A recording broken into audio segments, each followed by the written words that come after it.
Hey guys, today I want to talk to you about a quote that I read from the Boulder Back Pain study. This is posted by Deb Malkin. Thank you. And this quote was by Yoni Ashad, who was the director of the research of the Boulder Back Pain study. So basically what they found is that the people who had the biggest change in belief about their pain had the biggest drop in pain. And so the people who did not buy into or started to believe differently about their pain, meaning that there was an injury, they had the biggest drop in pain.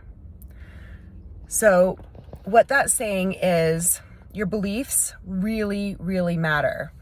And that Alan Gordon says this in the book, The Way Out, that when the brain believes the body is damaged, that it responds with pain. So it makes sense. Like if we have a back injury, say, 20 years ago, something happened, and then we start to feel pain every time we bend over, just after a few times of doing that, the brain will quickly see that bending over is dangerous. And then maybe a physical therapist or doctor reinforces that, and maybe you get an MRI saying that you have a herniated disc or something. And there can be a lot of belief that the pain is coming from something that's damaged. And so when people are able to change that belief, that's the single biggest factor determining their pain drop. I'm a moderator for a pain group, Tell Me About Your Pain, Alan Gordon's Facebook group. And the most common thing that new people will say is like, well, I know I have part of my pain is structural, and I think that part is neuroplastic, but what do I do about my case where part of mine really is structural?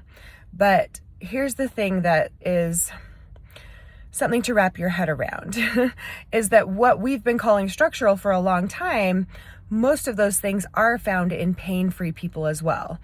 So for example, like a bulging disc, 50% of pain-free people over the age of 40 have a bulging disc, and these are pain-free people. So things like arthritis and torn meniscus and torn rotator cuffs, those happen in pain-free people too.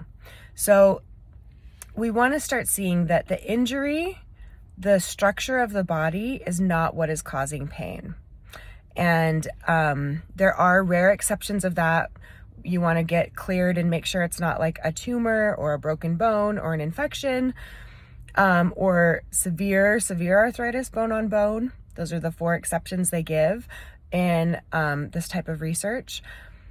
But other than that, it's really starting to see that when you have pain now, it doesn't necessarily mean that something is in your body is damaged.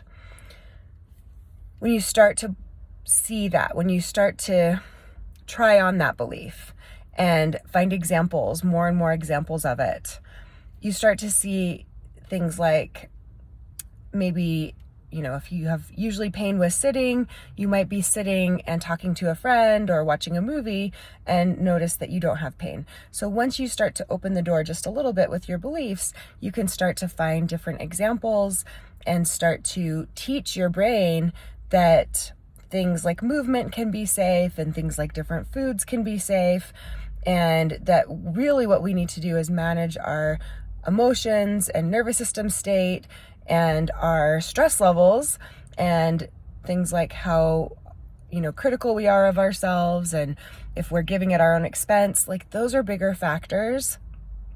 Not feeling like we're in control, feeling trapped, that's a bigger factor and predictor of pain in research studies in jobs than the actual like people who did mechanical labor. So many things that we've been taught are just different than we assumed. And pain is just like, it's very interesting. I want to tell you all about it. I'm running out of time for now. I'm just going to keep this short for today. But basically, the basic idea is that pain is created in the brain. It's based off of basically fear responses, which change the nervous system state when you're in a survival state, changes the body, and you can have physical changes in the body, but it doesn't necessarily mean that it's irreversible or something that you can't control, because if your nervous system is, in chronic stress, it affects the body in a variety of ways. So what I suggest is first starting to learn about the nervous system, what kinds of things bring you to that calm, safe state, starting to get regulated more and more, feeling like it's safe, basically at a survival state level, safe for your nervous system. And if you don't know what that means, I have free resources about the nervous system. I love talking about it. You can click the link in my bio for free nervous system modules, and keep learning about this. And hopefully this at least gives you a little taste of like how powerful our thoughts are and our beliefs, and even our subconscious beliefs about pain, and then how our brain creates it. All right, you guys, have a good day. Bye.